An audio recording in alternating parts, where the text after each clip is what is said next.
Hi, everybody. This is Kevin with Leading Edge Financial Planning. And today, again, we're joined with Andy Christopher.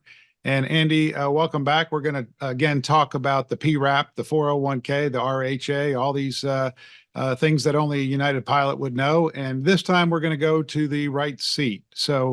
Right. So Andy, we're gonna talk about four scenarios today for someone who's in the right seat. And we're using what is it, an 8-year FO?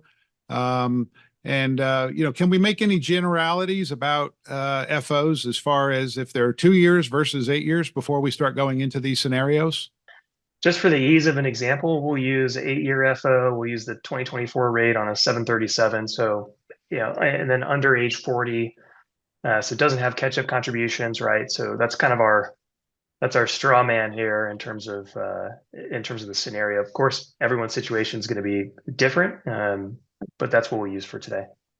Okay, and just one other thing to set the stage here is that there's two different times where we care about paying tax. Number one is right now. We care about paying tax right now, whenever that now is. And the second time is kind of setting up your financial plan. So when you arrive to retirement, what are the taxes you're going to pay at that time? And so a lot of the strategies that we're using here with the PRAP, 401k, et cetera, we're keeping that in mind. And that's why your own individual situation might be different. But Andy, let's jump Totally. into the scenarios, and if you can again reacclimate everyone. Now we're on the right seat, FO 8 years. So if you can go ahead and start discussing this.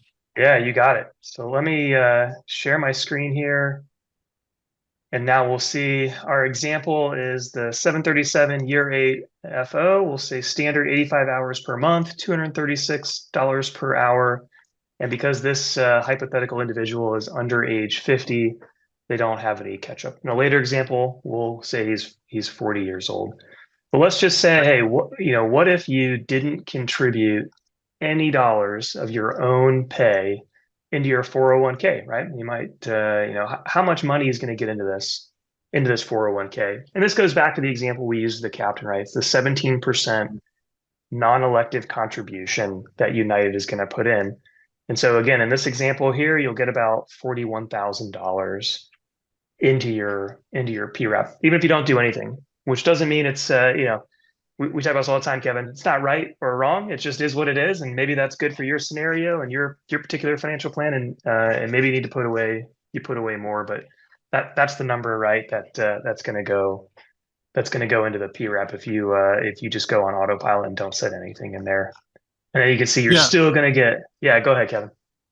Yeah, so Andy, yeah, so 40,000, you could actually have 69,000 deferred from tax. And this That's right. individual here is only deferring from tax right now, 40,000. And excuse me, there's no opportunity for a Roth here either. That's exactly right. This is all coming in pre-tax from the company. Mhm. Exactly right. And the other thing, you're still going to get that $1 per flight hour put into your HRA or RHA. To remind those folks, if you're an active participant in a United Health plan, you participate in the HRA. And then if you're not, then you'll be in the RHA, which is for retirees, right? So you still get that money there. That's a little foreshadowing into what we'll talk about here later on in the video. But cool, Kevin. Anything to add Great. on our? This is our vanilla scenario. No contributions. Yeah, no, I don't think so. I mean, we do understand that life sometimes gets in the way of retirement saving, and this might be that type of a situation. Yeah, So, yeah, let's go over to case study number two here, Andy. yeah. Let's take a look. So case study 2. Let me get my pen going.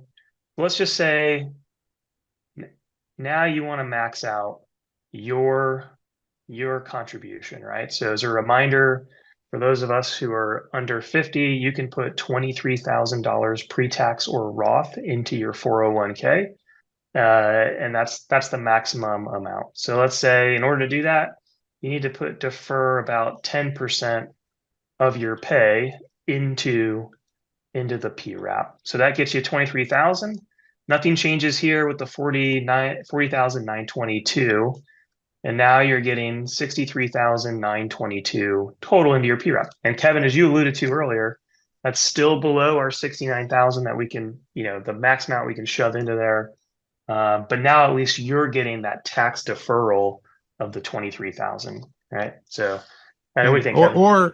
Or putting it in the Roth. You know, Or I Roth, did yeah. I did look at the tax brackets again. Being a tax geek, I do like looking at them periodically. And you know, an FO making this kind of money would most likely be either in the 22% tax bracket if you had a lot of deductions. If not, you'd be in the 24% tax bracket. So, doing Roth contributions here. For an FO could make a lot of sense. But Andy, as you were alluding to, we're still not hitting the 69,000. And you, myself, and Charlie have talked before about it's fascinating how high the amounts are now. And Mhm. so just to max out all of that, all of these buckets here, it's gotten more difficult to do it now. Somebody could do an after-tax contribution here to be able to maximize that 69,000. But again, you got to have the money to do it. Any other comments about that, Andy? No, it's almost like you know what my next slide is going to be about how do we Oh. put 69,000, the total amount that we can in here. And you're right, Kevin. So if you're this particular FO, and again, all these assumptions apply here, you're probably making about 240,000 gross for the year. So it's kind of squarely in that 24% tax bracket, right? 20, 22, Yep. 24. Yep. Absolutely. All right. So as alluded to, so now you're like, I want to get everything I can out of this, right? I want to get the full 69,000 maybe, and then kind of no more, no less, right? So Mm-hmm. now let's think like, okay, what do I need to do? Well, we saw in the previous example, you can't really put more pre-tax or Roth in, right? You're going to hit that 23,000 number right around December, and Mm-hmm. that's going to be it. And then we know those United Airline contributions are essentially fixed, right? The 17% non-elective. So then Mm-hmm. you've got to start making after-tax contributions to start filling that bucket up, right? And so that's the key here, right? To get ourselves into the 69,000. You can see we have a little bit of the 415 spillover. So if you watch the Mm-hmm. captain video, and whenever you go over that 69,000, that's when United's going to start putting their 17% non-elective contribution into your HRA or RHA as appropriate, depending upon your unique situation. So this is that Andy? scenario of like, I want it all. Go for it. Yeah. So for this case though, do you have to wait till you fill up the 401k, the 23,000, or can you do the after tax earlier in the year? And is that advisable? Yeah, so United plan does allow for you to make concurrent pre-tax Roth and after-tax contributions at the same time. So most plans or a lot of plans say, nope, you've got to do the full 23 and then anything after we Mm-hmm. let you go in there. So um, yeah, so it's a unique feature. It's a benefit of the plan as you think about your unique situation and what makes the most sense from a planning perspective of, does it make sense to kind of put those two going the same time? What do you think, Kevin? Yeah. Yeah, so I think like if a pilot married has a couple children, sometimes it gets really hard to put that much money into your PRAP 401k, et cetera. But the part that I really love about the after tax, Andy, is that you can put the money in after tax and then it can be converted right to Yes. Roth. So, Andy, you said this was a 40-year-old FO, and so you got about 25 years before they're going to retire. And, again, lower tax brackets right now, getting that money in after tax, as well as maybe putting money in the Roth, you have all those 25 years for that to grow. And then again, when you show up to retirement, it's not just about tax rates right now. You'll have a lot more money in the Roth, and that makes it easier to deal with taxes in the future. No doubt. No doubt. Yeah, that's exactly right. So this is again, everyone's situation is different, but you're definitely setting yourself up for success if you're a 40-year-old getting $69,000 every year going into your 401k. I'm curious though that the spill, is there any way not to have the spill? I guess you have to have the spill because the after tax is the only way to get there. Is that right? Yeah, it's a good point, Kevin. United actually lets you put a dollar amount on the Schwab website. So you could probably get this thing dialed all the way in. This is just our illustrative example here, but this could theoretically Sure. be fully maxed out. No more, no less, right? Going in. Yeah, that's a great point. Yeah, excellent work here, Andy. So, what's the next scenario? Yeah, I think let's shift gears a little bit. So we've seen, Hmm. no money, max out your 23,000 Roth pre-tax deferral, and then how to get $69,000 in there. But let's talk about healthcare a little bit and health Hmm. expenses in retirement. So I know you've got a good visual to kind of help illustrate what that might look like for someone in retirement. Yeah, absolutely, Andy. So, you have a couple choices here for retirement and for healthcare and retirement. Number one is to save a bunch of money in a brokerage account or take the money out of your IRA, 401k, use that for healthcare. Move to Mexico or another country where healthcare is really inexpensive. It is kind of interesting to me. A lot of people say, the U.S. healthcare is terrible and it's expensive. But a lot of times when U.S. citizens go overseas, when they really need something, they do fly back. So that is a truism here. So I just wanted to share. This is my own financial plan, and this is a visual of what it looks like with myself and my wife. So when we retire. For the first 3 years, this is my wife is not on Medicare. I married a younger lady, and so the first 3 years are pretty incredible. Now, this is not going to happen for our pilots if they wait until 65.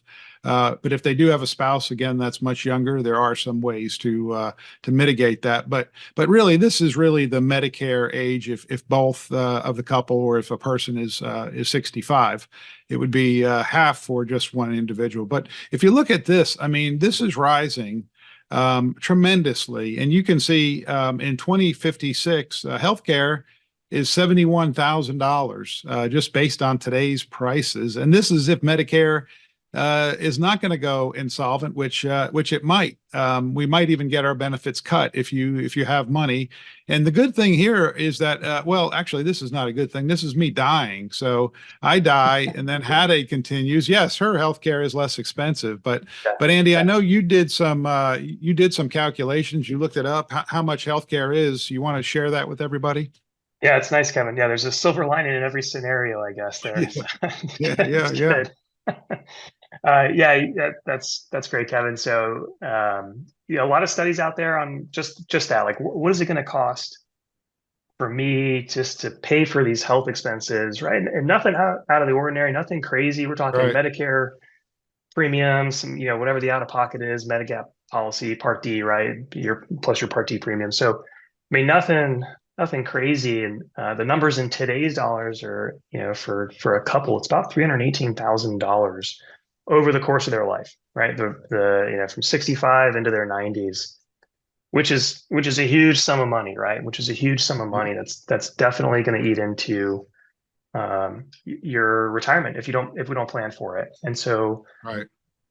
there's a lot out there on the RHA and the HRA, and certainly there's some limitations, right? And it's not an inheritable asset per se, Hmm. right? Hmm. There's some nuance there, but man, is that a good tool potentially as you think about planning for what does healthcare look like in retirement as a retired United pilot, right? And so, Hmm. um, let's just take a look maybe at that scenario, Kevin. Let's see, if we think about $318,000 today for a 40-year-old, what does that look like at age 65? And then what do we need to save annually in our RHA in order to meet that goal? So I'll pull that up, Kevin. Yeah. What do you think? Yeah, I mean, so for some first officers, we're talking about first officer here, you might not be able to, press more money into the HRA, RHA, and it might even be okay to do it in later years. But Andy, go ahead and share Yeah. share this data with us. Yeah, so this is just what I talked about. This is that in today's dollars, 318,000. This comes from a study at erbi.org. If you just take a pretty moderate 3% healthcare inflation rate, which, when we model it, we do what, 5.8%, Kevin? So, quite a bit more. But if you just take a 3%, that could be almost 700,000, 665,000 in retirement.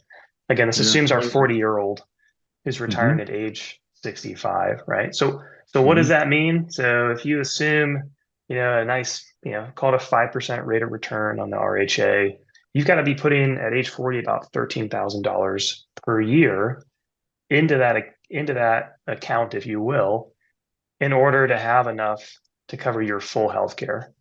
And then we made some assumptions. We said, hey, what if we just do 50%, right? Like, again, all those things, right? If if your spouse predeceases you, you don't have any dependents, right? That RHA is just going to go straight back into that VIBA, and your grandkids or what have you aren't going to get to keep it. So, hey, let's throttle it back a little bit. Let's go 50%, right? So what is that?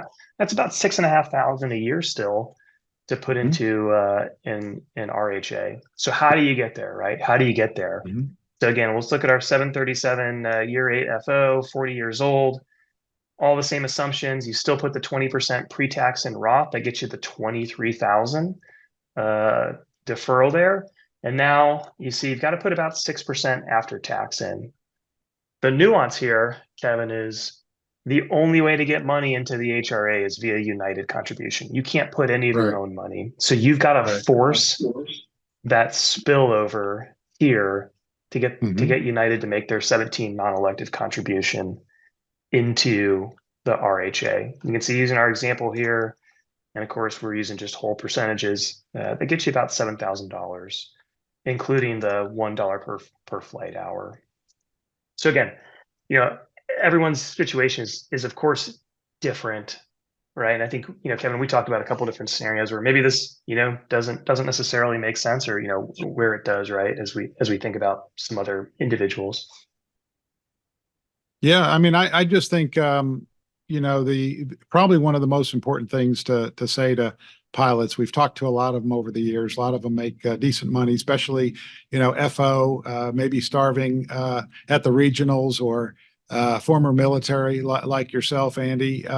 And you can't do everything, so don't feel guilty if you're not doing something currently. Children and families, and you want to live your life currently. Uh, if you do want to put money into the RHA when the time is right, I think that's the key. And then next year you're going to have the choice between the RHA and the market based cash balance plan, and that to us is extremely exciting too. There's a little more flexibility there. But if by putting the money in the RHA, it is tax free when you use it. That's really powerful.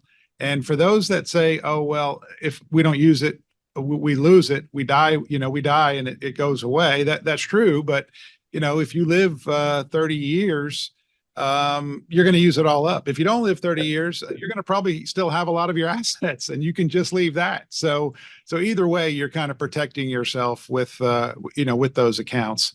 But Andy, what are your final comments around an FO, and how do you decide what to choose in this case? Yeah, I mean, we've certainly walked through a couple different scenarios.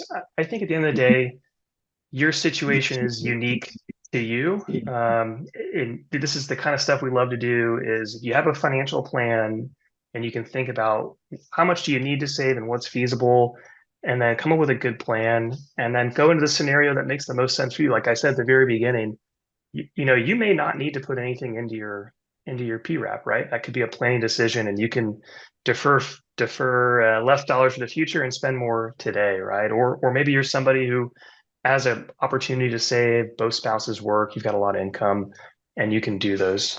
You can make those extra contributions, but it's really going to be your situation dependent, and the financial planning piece is what's going to guide that decision making. So that's what as planners, right? That's what we enjoy the most, is thinking through those unique circumstances for every individual.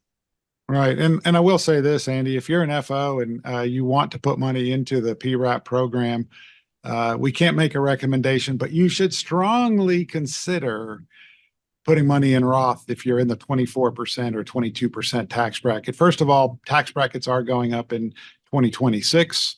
they're actually going back to where they were prior, as well as, it makes a lot of sense to have that money in there for a long period of time. You do pay taxes now, which can be painful, but there's a lot of captains that we talk to and they say, I wish I would have. And so, or is it of, I wish I would have, or wish I would have. Yeah, Anyway. it's the same. Yeah.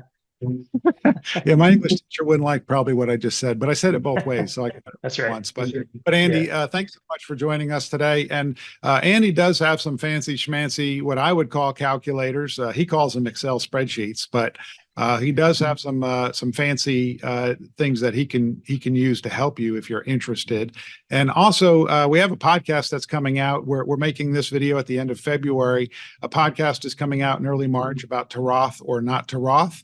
So please check out the Pilot Money Guys podcast. You can find that wherever you get your podcasts. And enough with that commercial. But Andy, thank you so much for joining us today. Thanks, Kevin.